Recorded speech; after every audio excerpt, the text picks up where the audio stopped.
Yeah, All right. So, welcome to Brick Wall Cinema, everyone. I'm Chance, I'm Sergio. and Sergio, why do you have that thing over your face? Like, it looks like you're covering your whole body, everything, man. What's going on? Oh no, it's just the mic. I'm trying to work with it because, well, I haven't had it for too long, but I'm just trying to keep it as close as I can so everyone can hear me. All right. And I'm here. You know me. I'm the one, the only Chance, the Riot. And yeah, like I said, we got our main man, Sergio, over here. I'm pointing to my left because I got my second monitor over here so it can make it seem more accurate, more, some like we're in the same room. It's like we're in the same room, Sergio. Quick, high five. Cross me. Come on. Come on.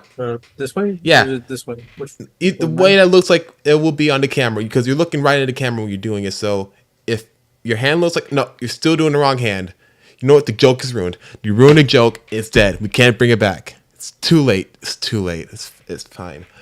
Anyway, so welcome all zero viewers right now. And you might be wondering, what are we doing here? What's going on? Do you know what's going on, Sergio? I Not a clue. I think I'm. I think I thought you were in the know too, because I thought I'd let you know, because we both should be in the know to know. You know. Okay then. So I'll let you in a little info, Sergio. Today we're talking about Inside Out 2, the new billion-dollar Pixar movie. You know, the first hit in a while for a Pixar movie. Lately, they have been having a lot of blunders, or if they have hits, they weren't financial hits. If they were, Disney wouldn't tell us because the best movie, their last few movies are really good were put on it Disney Plus, and except for Lightyear, but we already know how that went with Lightyear. Did you like Lightyear? I did. I thought it was interesting. I liked it a lot. All right, I thought it was all right. We both saw it in the It wasn't. theaters. It It wasn't. It was. wasn't the best that Pixar has came out with, but I would say It's a pretty all right movie. I thought it was pretty. It was forgettable. There were some things in it that I liked, but we're not talking about today. We're not talking about that today. Like I said, we're talking about Inside Out 2. And since we're doing it live, we're gonna keep it simple and straightforward, and we're gonna just talk about our thoughts and feelings about the movie. Get it? I know I'll get you. All right, so let's just start with the synopsis. We both seen Inside Out one, right? Or am I just going crazy here? Yes. Okay, yeah. So if you don't know, let me give you a brief rundown.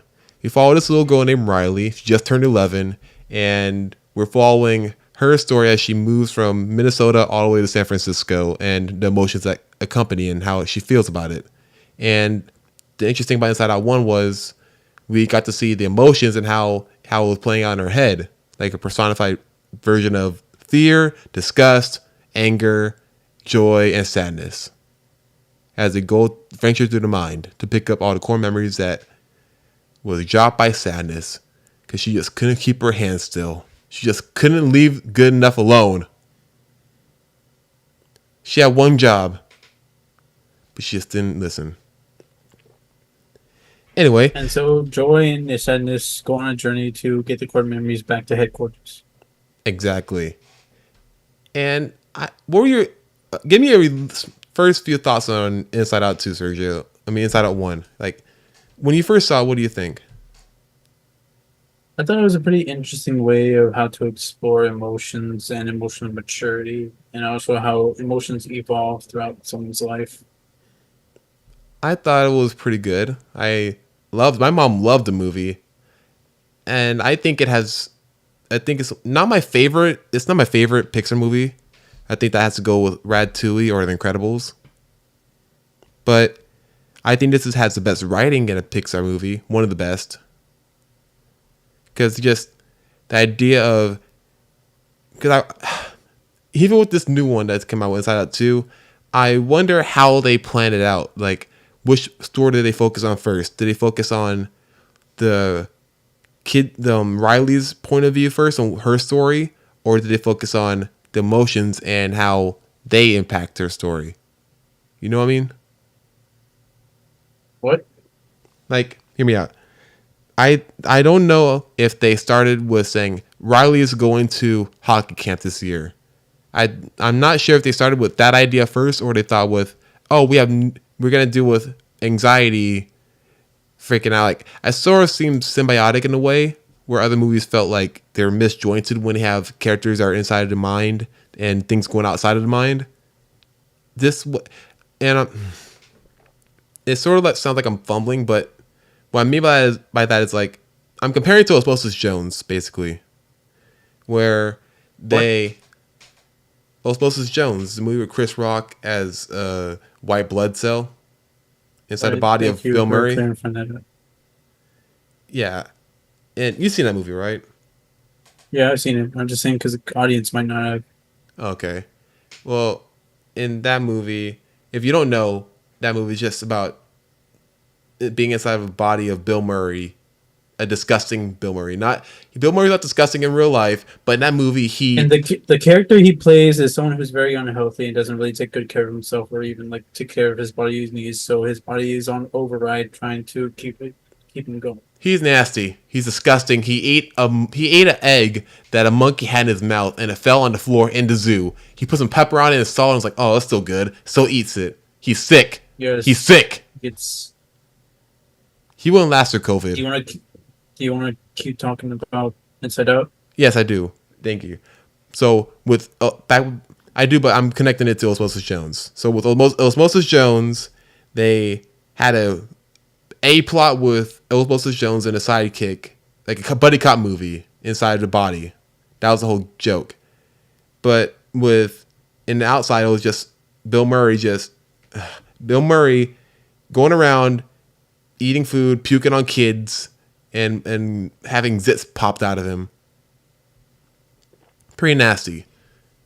So seeing that and then seeing Inside Out, where not only that difference with it being less gross, but the idea of it, the main focus is how do we help this person stay alive, not stay alive, but basically be herself and go through everyday single day things. It's a cool approach that they did with it. That's not the same as Osmosis Jones. It it just focused had more focus than that one. It looks like I'm losing you. You pretty much are. Where did I lose you, man?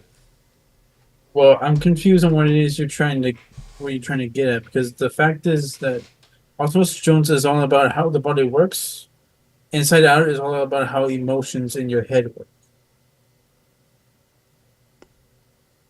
Yes, but They're two also different. They're two different concepts.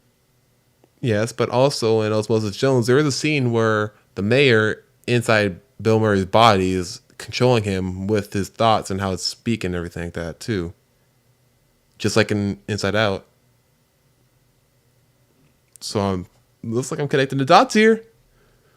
You gotta meet me halfway, man. What? You know what? Never mind. This whole tangent is going nowhere because I'm you're literally saying what you have no idea what I'm talking about. You have no idea, do you? Okay, good to know. All right. Well, what else is there? Let's talk about Inside Out 2 then, since got all the background behind of it. This one was not directed by Pete Docter, who directed the first one. It was directed by Kelsey Mann. And I believe he did a couple of Pixar shorts before he did this movie. Yeah, he did Onward. He wrote Onward. He did Onward, like he did animation department for that. So he has some good animation background. They got most of the voice cast back for it, except Bill Hader as Fear and Mindy Kaling as Disgust. They got two different people for that. I think it's because of budgetary I reasons. I did not notice any difference actually. You will notice if you rewatch the trailer because Bill Hader he's the voice of Flint Lockwood. So I immediately picked up on his voice. But the new person they have is Tony Hale, who was the voice of Sporky from Toy Story 4.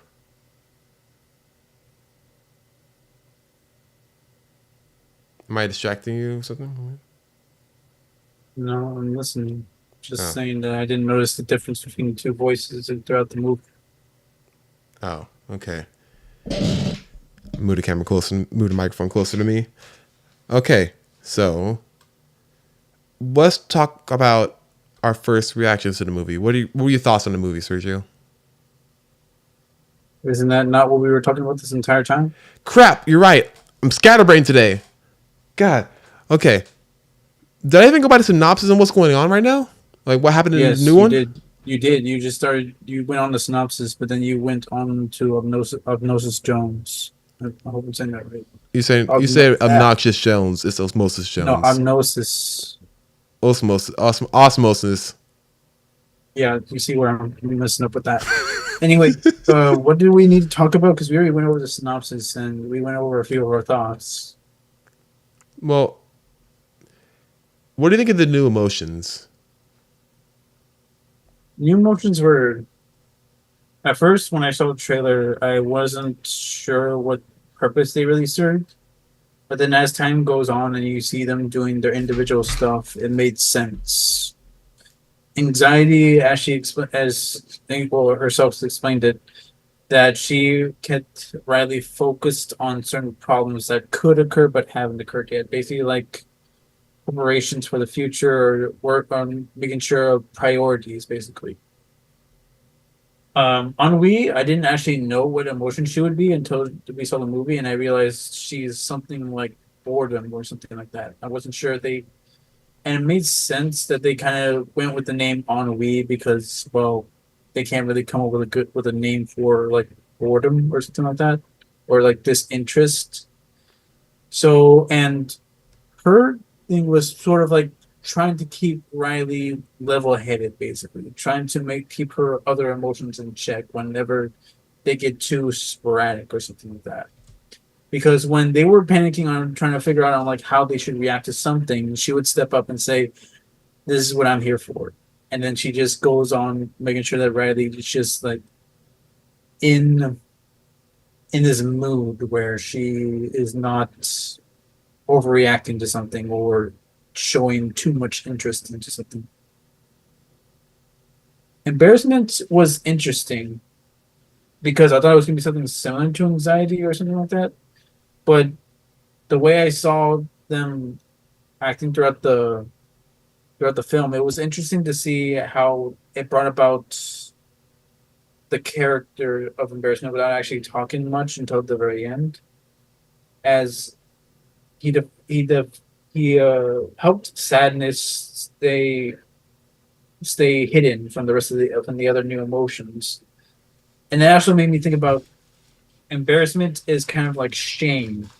Whenever like you feel ashamed of certain actions or you know something isn't wrong, you get embarrassed or feel humiliated, that kind of thing. That's how I felt that's what that was. And envy, I wasn't really sure what the whole point of that character was, but Jealousy. no, I know that, but I just don't know what it is she did throughout the entire film. Because other than say like, oh, I like this, I like that, I wish I did this, or I wish I was like that. That's all I remember from the character. I remember when I first saw it, I thought that she might get bigger. Like more jealous and more envious she gets, the bigger she gets, because she's really small. Oh yeah. I think it has to do with envy being like this little voice in the back of your head saying like I wish I was like that that grows over time, which wouldn't make sense, but I believe if they went with that kind of sort plot line, it would make envy the actual antagonist instead of anxiety. Yeah, and I one thing I thought about for this movie was I'm either gonna love or hate anxiety in this because that's a tough character to pull off to actually understand what's going on. And they nailed it. Even with the voice actress Maya Hawke, she does a voice for you. You remember her from Stranger Things, don't you? She's who? She was I forgot her name. She was the co-worker from Scoops Ahoy. Robin. Yes, Robin. Okay. Nothing to respond to that. Nothing to say about that. But so in the last season I saw of Stranger Things, she doesn't really do much besides when she first came on as the coworker. So I can't really say much because I don't remember much from her character. Okay then. What else is there? I guess I'll say my thoughts. I really did like the new emotions in this. I'm wondering how like let me just I'll just give like a quick synopsis on the different my thoughts on different emotions. On Wii, I thought I love her design. I didn't really think she added that much to the story. I'm not gonna say that because a lot of them have different purposes for the story, so I get that. I like Ennui's design a lot. It sort of reminded me of remember Kim Possible. Oh no, finish your drink. Continue. Wait. Sorry, my throat is acting up. Oh, that's But cool. what about Kim Possible? So with Kim Possible, the animation for it all the like the character designs, they all sort of move into one curve in itself, and the way that Ennui's look like in the movie, her whole body is formed like one swerve, like one motion. Like a noodle. Yeah, like a noodle. And same thing with Kim Possible. You don't know what I'm talking about? Yeah. There's not many sharp edges in Kim Possible's art style. It's more all smooth. Yeah, it's all like single motions. And embarrassment, I like his voice actor a lot. It was Paul Walter Hauser. If you don't remember, he was Stingray in Cobra Kai, Oh yeah. and he didn't really. I like his character too, even though it was a small bit. On Envy, I'm gonna stop saying. I love all these voice actors. I'm already gonna say that, so I'm catching myself as I'm saying it. So Ennui, I know. Why was going on Ennui? Envy, she's voiced by Ayo Edebiri. You remember her from Bottoms and Ninja Turtles, Mutant Mayhem.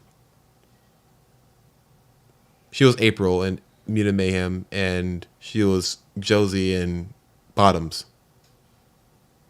I guess this much. And are those? Yeah, that's basically the new emotions. It's interesting. Envy actually looks a lot like her. I think it's the hair, isn't it? I think so. Yeah. Um, I was also thinking anxiety and fear. Those are sort of connect. Like they're sort of the same person in a way. Yeah, that's what I was thinking when they announced they were going to do these new emotions. I was like, they already explained this when they were in the making of the movie that they were incorporate they were going to start with all kinds of emotions that were going to be that were going to be suppressed because the joy was taking control. But then they wrote it down to just these five, and I was thinking, why are they going to add these new ones? But as the movie went on, it was clear to see how these different emotions reacted to different ways, and how, specifically in these teenage years, how they affect the lives of teenagers mostly. Right, and even like nostalgia. I thought that was funny. Seeing her like, remember when we Mm. all came up to headquarters? That literally just happened a few seconds ago. And I was like pushing her back in. No, no, no, go back inside. Go back. They, yeah. Even the story of them going across the mine again. Yeah, it is a here we go again story plot sort of, but with different characters that we haven't spent a lot of time with in the first movie. So it was cool to see that like them going on the same adventure but with different people, more people this time. And I had fun with it. Not as much as the first one. I think the first one will still be my favorite. But this is like a really good companion piece to the first one. It's not a direct part two in a way. It doesn't take a place immediately afterwards, but it works best after you see the first movie. Like if you go Basically, you're saying it's a good sequel. yes, if let's say this, you're with your family before you have the whole day off when you're about to go see the movie. take your time, go Disney Plus and watch Inside Out 1, then go take the family to go see Inside Out 2 like an hour later. And you'll be like, oh my god, okay, this makes a lot more sense now why they do this and what's going on here. Or if you just know really well from over, I think 9 years, or it was like 20, no, not 9 years. It could have been like 6 or 7 years. It came out in 2017 or 16. So since then, you might be able to remember it. So what am I to say that you don't know when it come out? 2015. It came out in 2015. Oh my god, 9 years. So it's just been 9 years. We're old. This came out in 2015. Yeah. Mm, That doesn't makes seem sense. right.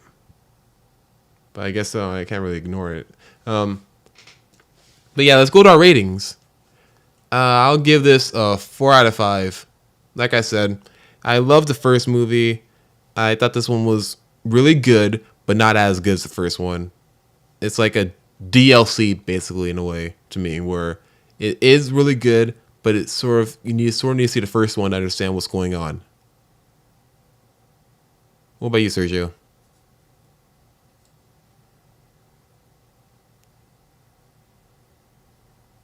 Probably a 4 out of 5. Also, yeah, I think so.